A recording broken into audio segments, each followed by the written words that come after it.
الحمد للہ رب العالمین والصلاة والسلام علی سید الانبیاء والمرسلین وعلی آلہ واصحابہ اجمعین اما بعد اعوذ باللہ من الشیطان الرجیم بسم اللہ الرحمن الرحیم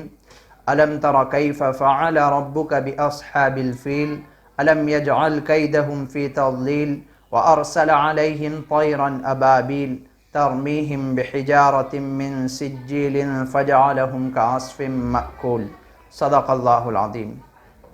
محترم ناظرین، آج کے اس پروگرام میں ہم سورہ فیل اور اس کا ترجمہ اور مختصر تشریح پیش کریں گے۔ سورہ فیل کا جو واقعہ ہے شان نزول کا، اسے اختصاراً پیش کریں گے۔ اولاً اس سورت کا ترجمہ پیش کر لیتا ہوں۔ الم تر کیف فعل ربک باصحاب الفیل، کیا آپ کو معلوم نہیں کہ آپ کے رب نے ہاتھی والوں سے کیا معاملہ کیا؟ کیا آپ کو معلوم نہیں کہ آپ کے رب نے ہاتھی والوں سے کیا معاملہ کیا؟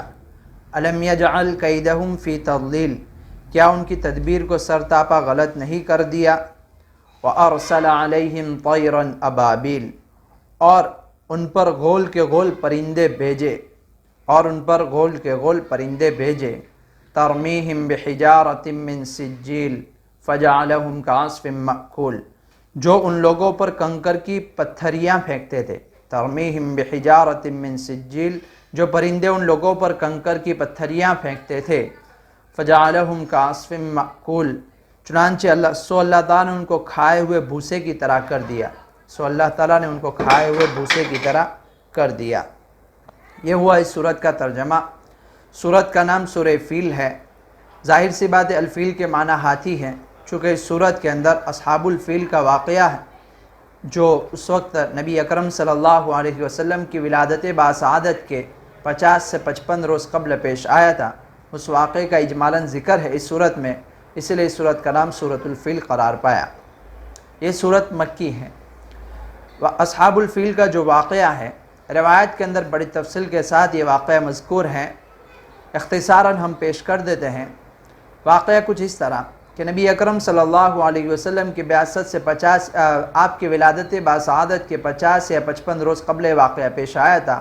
اور یہ واقعہ اہل عرب کے نزدیک عموماً اور خصوصاً اہل حجاز کے لیے نہایت عجیب اور حیرت انگیز واقعہ تھا،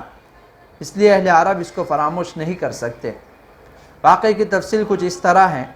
کہ عیسائی بادشاہ جو حبشہ کا تھا، اس کی طرف سے یمن میں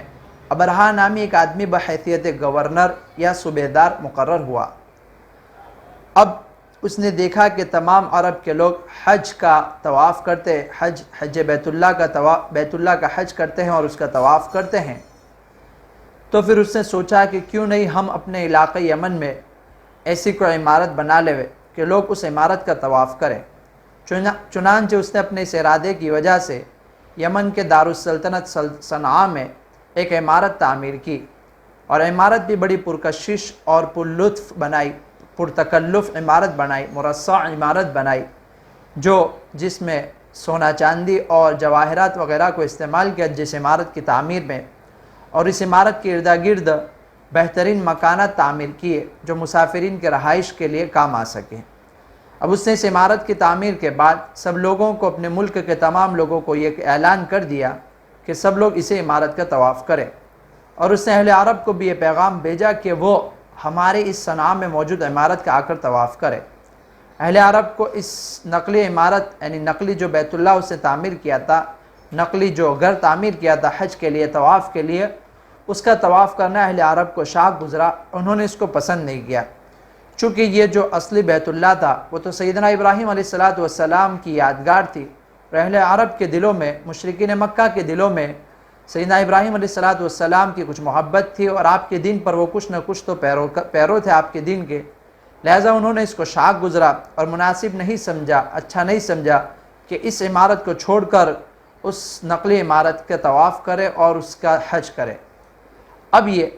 ابرہہ نامی جو بادشاہ تھا، جو آدمی تھا جس نے عمارت تعمیر کرائی تھی، اس کو غصہ آیا، اور اس نے ایک دن ارادہ کر لیا کہ اس اصلی بیت اللہ کو میں ڈھا دوں گا، منہدم کر دوں گا۔ لہٰذا وہ اپنے اس ناپاک ارادے سے نکلا، ایک بڑا لشکر تیار کیا جس میں کئی ہاتھی تھے اور کئی بڑی فوج تھی۔ اس بڑی فوج کو لے کر وہ نکلا اور وہ اسی ارادے سے نکلا کہ بیت اللہ کو منہدم کر دوں گا اور گرا دوں گا۔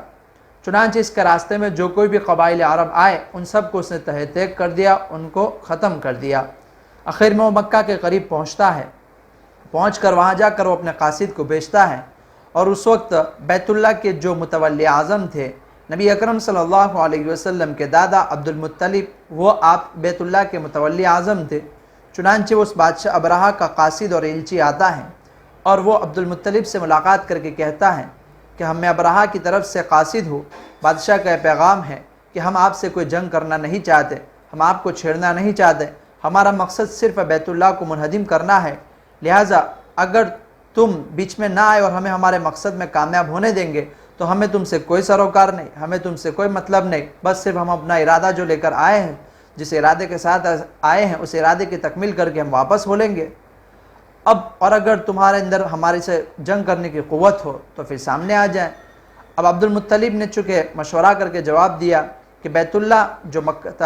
جو عمارت ہے سیدنا ابراہیم علیہ السلام کی تعمیر کردہ اور آپ کی یادگار میں جو عمارت ہے وہ تو اللہ کا گھر ہے، اللہ خود اس کی حفاظت کرے گا، اور اس بادشاہ کے لشکر سے لڑنے کی ہمت ہمارے میں نہیں، اس کے دفاع کرنے کی قوت ہمارے درمیان نہیں، لہٰذا انہوں نے کہہ دیا کہ ہم تم سے دفاع کرنے کی طاقت نہیں رکھتے، اور جہاں تک تعلق ہے بیت اللہ کا تو اللہ تعالیٰ خود اس کی حفاظت فرمائیں گے۔ اب ابرہہ نامی جو بادشاہ تھا اس نے عبد المطلب کو طلب کیا اور ان کے آپس میں ملاقات ہوتی ہے۔ اس وقت عبد المطلب نے بیت اللہ کے متعلق کہہ دیا کہ بیت اللہ تو اللہ کا گھر ہے، بیت اللہ جانے تم جانو اور رب البیت جانے، یعنی اس گھر کا مالک جانے اور تم جانو، ہم اس کے درمیان نہیں آتے، میرا معاملہ چونکہ اس عبد المطلب کے کچھ اونٹ اس بادشاہ کے سردار نے لے لیے تھے تو انہوں نے اس مجلس میں اپنے اس اونٹ کا مطالبہ کر لیا، اور جہاں تک تعلق تھا بیت اللہ کا تو انہوں نے کہہ دیا کہ ہم اس کے معاملے میں بیچ میں نہیں آتے، لہٰذا مشورہ کر کے جو اس بادشاہ نے کہا کہ تم سب یہاں سے ہٹ جاؤ، ہم بیت اللہ کو منہدم کر کے واپس ہو لیں گے۔ اب وہ مکہ کے جتنے بھی باشندے تھے ان سب نے مشورہ کر کے عبد المطلب کی قیادت میں وہ مکہ کی پہاڑیوں میں چلے گئے اور مکہ کی وادیوں میں چھپ گئے تاکہ یہ منظر وہ نہ دیکھ سکے۔ اب ابرہہ نامی بادشاہ اپنے لشکر کو لے کر آگے بڑھتا ہے اور اس کا ہاتھی اچانک مکر جاتا ہے، وہ آگے نہیں چل پاتا، اور جب اس کو یمن کی طرف چلاتے ہو تو تیزی کے ساتھ چل دیتا ہے، مکہ کی طرف نہیں جا سکتا۔ اب کچھ دیر بعد پھر دیکھتے ہیں کہ طائف کی طرف جو سمندر ہوتا ہے اس سمندر کی طرف سے گول کے گول پرندے جو ہے فوج در فوج پرندے اس لشکر کے سروں کے اوپر فضا میں ظاہر ہو جاتے ہیں، فضا میں اڑنے لگتے ہیں پرندے، اور ان پرندوں کے چونچ میں اور ان پرندوں کے پنجوں کے اندر چھوٹی چھوٹی کنکریاں ہوتی ہے، چھوٹی چھوٹی پتھریاں ہوتی ہے، اور یہ پتھریاں برسانے لگتے ہیں۔ یہ پتھریوں کا کام اتنا اللہ تبارک و تعالیٰ نے ان پتھریوں کے اندر ایسی طاقت رکھ دی کہ بندوق کی گولی سے زیادہ کام آئی، اور جس کسی آدمی کے اوپر کنکری گرتی فوج کے کسی بھی آدمی کے اوپر تو فوراً ختم ہو جاتا، اس کا جسم سڑنے لگتا، گلنے لگتا۔ خیر اللہ تبارک و تعالیٰ نے ان پرندوں کے ذریعے اس پورے لشکر کو تباہ و برباد کر دیا۔ اسی واقعے کو قرآن کریم نے اجمالاً ذکر کیا ہے اور ارشاد ہوا الم تر کیف فعل ربک باصحاب الفیل، کیا آپ کو معلوم ہے کہ آپ کے پروردگار نے اصحاب فیل کے ساتھ کیا معاملہ کیا؟ یعنی آپ کو ضرور معلوم ہوگا کہ اللہ تعالیٰ نے اصحاب فیل کے ساتھ کیا سلوک کیا، کیا معاملہ کیا، چونکہ یہ واقعہ نبی اکرم صلی اللہ علیہ وسلم کی ولادت باسعادت سے 50 یا 55 روز قبل پیش آیا تھا اور انتہائی مشہور ہو چکا تھا، عرب کا بچہ اس واقعے کو جانتا تھا، لہٰذا اس شہرت کی وجہ سے آپ کو بھی معلوم ہی ہوگا کہ آپ کے پروردگار نے اس اصحاب فیل کے ساتھ کیا واقعہ کیا، کیا معاملہ کیا، ان ہاتھی والوں کے ساتھ کیا سلوک کیا۔ آگے اللہ تعالیٰ ارشاد فرماتے ہیں الم یجعل کیدہم فی تضلیل، کیا تیرے پروردگار نے ان کی تدبیروں کو ختم نہیں کر دیا؟ یعنی سرتاپا ان کی غلط تدبیروں کو اللہ تعالیٰ نے ان کی غلط تدبیروں کو بے سود ثابت نہیں کیا، یعنی وہ جس برے ارادے کو لے کر آئے تھے، جس برے مقصد کو لے کر آئے تھے، جس برے قصد کے ساتھ وہ آئے تھے کہ بیت اللہ کو منہدم کر دے، تو اللہ تعالیٰ نے ان کی ان غلط ارادوں کو غلط کر دیا اور خود ان کو اللہ تعالیٰ نے تباہ و برباد کر دیا، اور جس قدر کی وہ تدبیریں لے کر آئے تھے ان کی ان ساری تدبیروں کو اللہ تعالیٰ نے کالعدم کر دیا، ان کو ملیامٹ کر دیا، ان کو ختم کر دیا، بلکہ اللہ تعالیٰ نے ان کو خود ہلاک کر دیا۔ اسی کو آگے اللہ تعالیٰ نے ارشاد فرمایا وَأَرْسَلَ عَلَيْهِمْ طَيْرًا أَبَابِيلَ، کہ اللہ تعالیٰ نے تیرے پروردگار نے ان کے اوپر غول کے غول پرندے بھیجے، ترمیہم بحجارۃ من سجیل، جو پرندے ان کے اوپر کنکر کی پتھریاں برساتے ہیں، جو پرندے ان کے اوپر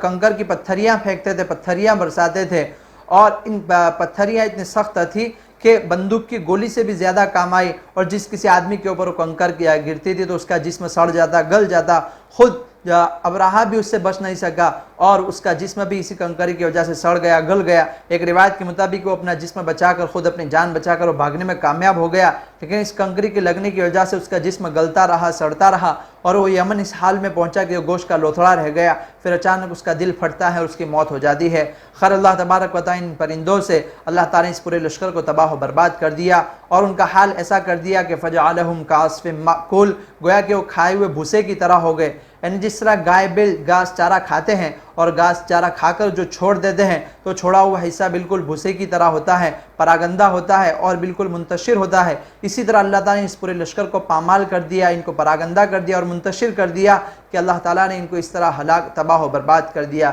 خیر اس واقعے کو اجمالاً اسی صورت کے اندر اللہ تبارک و تعالیٰ نے ذکر فرمایا ہے۔ اخیر میں اللہ تبارک و تعالیٰ سے دعا ہے کہ اللہ تعالیٰ ہمیں بیت اللہ کی تعظیم ہمارے دلوں میں مکمل عطا فرمائے اور اللہ تعالیٰ ہمیں اس گھر کی زیارت عطا فرمائے۔ آمین وآخر دعوانا الحمدللہ رب العالمین۔ السلام علیکم ورحمۃ اللہ وبرکاتہ۔